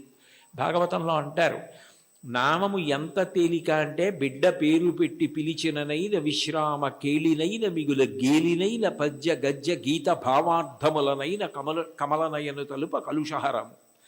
మీరు బిడ్డకి పేరు పెట్టుకుని ఏ చక్రి అని పేరు పెట్టుకున్నారు, శౌరి అని పేరు పెట్టుకున్నారు, శౌరి శౌరి శౌరి శౌరి అని పేరు అదే పనిగా బిడ్డ పేరు పెట్టి పిలిచినా అది భగవంతుణ్ణి పిలిచినట్టే ఆయన లెక్కలోకి తీసుకుంటాడు. అందుకే కదా అజామీలుడు మోక్షాన్ని పొందాడు. కాబట్టి బిడ్డ పేరు పెట్టి పిలిచిననైన విశ్రామ కేళినైన, ఆడుకుంటూ భగవంతుడి పేర్లు కొన్ని అవతల వాళ్ళు పెట్టుకుని యువతల వాళ్ళు పెట్టుకుని ఆడుకుంటూ పిలుచుకున్నా సరే భగవంతుడు దాన్ని తన నామం ఉచ్చరించడంగానే స్వీకరిస్తాడు. విశ్రామ కేళినైన పద్య గద్య గీత భావార్థములనైన, ఓ పద్యం ద్వారానో గీతం ద్వారానో అర్థం ద్వారానో మీరు హరినామం, భగవన్నామం, శివనామం, ఏదో భగవన్నామాన్ని పట్టుకున్నారనుకోండి, ఆ నామము చాలు తరింపజేసేస్తుంది. అది మిమ్మల్ని గట్టెక్కించేస్తుంది. అందుకే అంతకన్నా గొప్పది లేదు, అంతకన్నా మీకున్న ప్రతిబంధకాల్ని తీసేసేది లేదు. ఏది ఈశ్వరుణ్ణి చేరడానికి అడ్డో దాన్ని ఆ నామం తీస్తుంది. అందుకంటారు పోతన గారు భాగవతంలో, బ్రహ్మహత్యానీక పాపాటములకగ్నికీలలు హరినామ కీర్తనములు, మధుపాన కిల్బిష మదనాగ సమితికి కేసరుల్ హరినామ కీర్తనములు, తపనీయ శౌర్య తమసంబునకు సూర్య కిరణముల్ హరినామ కీర్తనములు, గురుతల్ప కల్మష క్రూర సర్పములకు గేకులు హరినామ కీర్తనములు, మహిత యోగోగ్ర నిత్య సమాధి విధుల అరలు, బ్రహ్మాదిసురులకు అందరాని భూరి నిర్వాణ సామ్రాజ్య భోగ భాగ్య ఖేళనంబులు హరినామ కీర్తనములు. భగవంతుణ్ణి నామాన్ని కీర్తిస్తే బ్రహ్మహత్యాపాతకం, బంగారం దొంగిలించడం, గురువుగారి భార్య పడుకున్న శయ్య మీద పడుకున్న మహాపాతకం, అట్లాగే మధుపానం, మద్యపానం చేసినటువంటి దోషం, ఇన్ని పాపములను హరినామము కాల్చేస్తోంది. కాల్చేసిన కారణము చేత నిత్యశుద్ధుడయ్యాడు. యజ్ఞం చెయ్యాలి, యాగం చేయాలి, పూజ చేయాలి, మంత్రం చేయాలి, జపం చేయాలి, ధ్యానం చేయాలంటే దానికి ఒక ప్రత్యేకమైనటువంటి స్థితి అవసరం. భగవన్నామం పలకడానికి ఏం అక్కర్లేదు. కూలిన చోట, కొట్టబడి కుందిన చోట, మహాజ్వరాదులను ప్రీలిన చోట, సర్పముఖపీడలు పొందిన చోట, ఆర్తులై తూలిన చోట, విష్ణు భవదూరిని పేర్కొని రేని అక్కాలుని యాతనా వితతి పోనరు కానరు దుఃఖభావములు. కూలినప్పుడు, కింద పడ్డప్పుడు, పాము కనపడినప్పుడు, ఏదో తగిలి పడిపోయినప్పుడు, జ్వరం వచ్చినప్పుడు భగవన్నామం పలకడం అలవాటైనటువంటి వాడు భగవంతుణ్ణి పొందుతాడు. కలియుగంలో భగవన్నామం పలకడం కన్నా తేలికైన మార్గము వేరొకటి లేదు. నీకు హరినామ సంకీర్తనం కన్నా, ఆయన నామం పలకడం కన్నా ముక్తి పొందడానికి కానీ, ఇహమునందు సమస్త సౌఖ్యములను పొందడానికి కానీ వేరొక తేలికైన మార్గం ఉండదు. చూడండి, ఏదైనా ఇచ్చి చాలదా, ఇది సరిపోదా నీకు అంటారు. అంటే ఇంకింతకన్నా ఏం కావాలి? చాలదా? హరినామ సౌఖ్యామృతము, హరినామము అన్న సౌఖ్యామృతం అది. ఆ అమృతం, ఆ నామం పలికిన వాడు ఎవరున్నాడో ఇక వాడు సమస్తమును దాటిపోతాడు. అందుకే బ్రతికియున్నన్నాళ్ళు నీ భజన తప్పను కాని మరణకాలమునందు మరతునేమో, ఆ వేళ యమదూతల ఆగ్రహంబున వచ్చి ప్రాణముల్ పెకలించి పట్టునప్పుడు కప వాత పైత్యముల్ కప్పగా శ్రమచేత కంపముద్భవమంది కష్టపడుచు నారాయణాయంచుని నా జిహ్వతో నిన్ను పిలుతునో శ్రమచేత పిలువలేను, నాటికిపుడి నీ నామస్మరణ చేతు చివునిడవయ్య భూషణ వికాస శ్రీధర్మపుర నివాస దుష్ట సంహార నరసింహ దురిత దూర అంటారు. నామం పలికితే భగవంతుడు అంత ప్రీతి పొందుతాడు. కలియుగంలో నామం చెప్పడం ఇల్లు తుడుచుకోవడం లాంటిది. దుమ్ము పడ్డా పడకపోయినా 2 పూట్ల ఇల్లు ఎలా తుడుచుకుంటారో అట్లా రోజు కాసేపు భగవన్నామం చెప్పడం అలవాటైతే వాడు తరించడానికి అది మార్గం అవుతుంది. అందుకే కంచి కామకోటి పీఠాధిపత్యం వహించిన మహాపురుషులు అపర శివావతారులు నడిచి దేవుడని పేర్గాంచిన 68వ పీఠాధిపతులు శ్రీ శ్రీ శ్రీ చంద్రశేఖరేంద్ర సరస్వతి మహాస్వామి వారు పెద్ద పెద్ద సభలలో వేల జనం మేము డబ్బిస్తాం, పళ్ళిస్తాం, బట్టలు ఇస్తామంటే అవేమీ వద్దు, ఈ పేద సన్యాసి మీ నుంచి కోరుకున్నది మీరు ఇవ్వగలిగినది అడుగుతాడు, అందరూ ఇవ్వగలరు, ఇస్తారా అని అడిగేవారు. ఒక రోజులో 2 నిమిషాల సమయం నాకు ఇచ్చేయండి, ఆ సమయం మీది కాదు కాబట్టి ఆ 2 నిమిషాలు భగవన్నామని చెప్పండి చాలనేవారు. అంటే భగవన్నామం అంత గొప్పది. భగవన్నామం క్రమంగా జ్ఞానం వైపుకి తీసుకెడుతుంది. మీరు రోజు నామాలు చెప్పుకోవడం అలవాటైందనుకోండి, లలితా సహస్రం రోజు చదువుతుంటే కొన్నాళ్ళు పోయాక ఎందుకు అమ్మవారి నామాల్లో రాగస్వరూప పాషాఢ్య క్రోధాకార అంకుశోజ్వల మనోరూపేక్షుకోదండ పంచతన్మాత్రసాయక ఏమిటి ఆ నామాలకు అర్థం అని తెలుసుకోవాలనిపిస్తుంది. ఆ నామాలకు అర్థం తెలిస్తే తత్వం తెలుస్తుంది, తత్వం తెలిస్తే పరవశం కలుగుతుంది, పరవశం కలిగితే మీరు మిగిలినది మర్చిపోతారు. అక్కడ ఈశ్వరుని యొక్క అనుగ్రహం. దానికి నేను ఒక ఉదాహరణ చెప్పాలి అంటే, మీకు లలితా సహస్రం అర్థం బాగా తెలిసిందనుకోండి, మీరు చదువుతున్నారు లలితా సహస్రం, నవచంపక పుష్పాభనాసాదండ విరాజిత అనో, లేకపోతే ఏదో అమ్మవారి యొక్క కబరీ బంధంలో తిరుగుకునేటటువంటి పువ్వులు ఉంటాయి కదా, ఆ పూల దండ గురించో ఏదో మీకు ఆ నామం వచ్చింది. వచ్చేటప్పటికి చంపకాశోక పున్నాక సౌగంధిక లసత్కచ అని నామం వచ్చింది. మీకు అమ్మవారి నల్లటి కబరీ బంధం, దాని మధ్యలో ఉన్న చూడామణి, తలకి అటు ఇటు పెట్టుకున్న సూర్యచంద్రులు, పాపటలో పెట్టుకున్న కుంకం, ఆవిడ ఇలా పెట్టుకున్నటువంటి ఆ చూడామణితో కూరుకున్నటువంటి ఆభరణ విశేషం, అమ్మవారి కబరీ బంధంలో పెట్టబడినటువంటి సింహాచల సంపంగి పూల దండ, అశోక పుష్పాల దండ, ఇవన్నీ కనపడి ఆ కబరీ బంధం వంక మనసు నిలబడిందనుకోండి, మీకు తెలియకుండా మీరు ఏం చేస్తారంటే తర్వాత నామం చెప్పలేరు. చంపకాశోక పున్నాక సౌగంధిక లసత్కచ, చంపకాశోక పున్నాక సౌగంధిక లసత్కచ, చంపకాశోక పున్నాక సౌగంధిక లసత్కచ అంటుంటారంటే మీ మనసంతా కూడా అమ్మవారి కబరీ బంధమునందు లయమైపోయింది. ఆ కొప్పు ముడిని చూస్తారు. అప్పుడు భార్య ఎవరో అటువైపు వచ్చి, ఏమిటి ఈయన ఇవాళ లలితా సహస్రం ఇదే నామం చెప్తున్నారు, మరిచిపోయారా ఏమిటా అని కురివిందమణిశ్రేణీ కనత్కోటి ఇరమండిత అందనుకోండి, పాడు చేసేసావేనా ధ్యానం అంటే అక్కడ మనసు లయమైంది, ఇంకా మిగిలినవి ఏవి గుర్తు రావట్లేదు. అమ్మవారి కబరీబంధ దర్శనం చేస్తున్నాడు. నామాల యొక్క అర్థం తెలిసిందనుకోండి, అదే భగవత్తత్వం. ఆ భగవత్తత్వం తెలిసిందనుకోండి పరవశం, పరవశమే మీ యొక్క ధ్యాన స్థితికి కారణం. అప్పుడు ఏమవుతుందంటే మీకు ఏది చూస్తున్నా నామవైభవం, ఆ ఈశ్వర తత్వం మీ యందు ప్రకాశిస్తూ మీకు గొప్ప ఆనందాన్ని ఇస్తాయి. చాలదా హరినామ సౌఖ్యామృతము? అది మీకు ఏమి ఇవ్వలేదు కనుక మీకు ఏదైనా ఇస్తుంది. ఇది ఒకటి హరినామమింతైన చాలదా చెదరకి జన్మముల చెరలు విడిపింప. ఇన్ని జన్మాలు ఒకట రెండా? నానానేకపయూధముల్ వనములోనన్ పెద్ద కాలంబు సన్మానింపం దశలక్ష కోటి కరణీనాథుండనయ్యుండి మద్దానంభ పరిపుష్ట చందన లతాంత ఛాయలందుండలేక నీరాశ ఇతేల వచ్చిది భయం బిట్లో కది ఈశ్వర అంటాడు గజేంద్రుడు. 10 లక్షల కోట్ల భార్యలు నాకన్నాడు. అంటే నిజంగా అప్పుడే ఎన్ని జన్మలిత్తానో, ఎంతమంది భార్యలో, ఎంతమంది పిల్లలో, పునరపి జననం పునరపి మరణం పునరపి జననీ జఠరే చైనం ఇహ సంసారే బహుదుస్తారే కృపయాపారే పాహి మురారే. ఆ జన్మ పరంపర నుంచి విడిపించడానికి ఒక్క నామం చాలదా? చాలదా హరినామ సంకీర్తనము? మదినొకటి హరినామమింతైన చాలదా 10,000 నరక కోపముల వెడలింప. 10,000 నరక కోపముల ఎందు పడవలసిన పాపాలు తీసేయడానికి ఒక్క నామ సంకీర్తనం చాలు. ఎంత పెద్ద దూది పర్వతమైనా కాలిపోవడానికి ఒక్క నిప్పు రవ్వ చాలు. ఒక్క నామం చాలు, ఎంత సంచితమైన దగ్ధమైపోతోంది. కలదొకటి హరినామ కనకాద్రి చాలదారి బంగారు కొండ. తొలగుమని దారిద్ర్య దోషంబు చెరచ. లేదన్న బాధ పాపము వలన వస్తే పాపమును తొలగించడానికి ఆ నామం చాలు. తెలివొకటి హరినామ దీపమది చాలదా కలుషంపు కఠిన చీకటి పారద్రోల.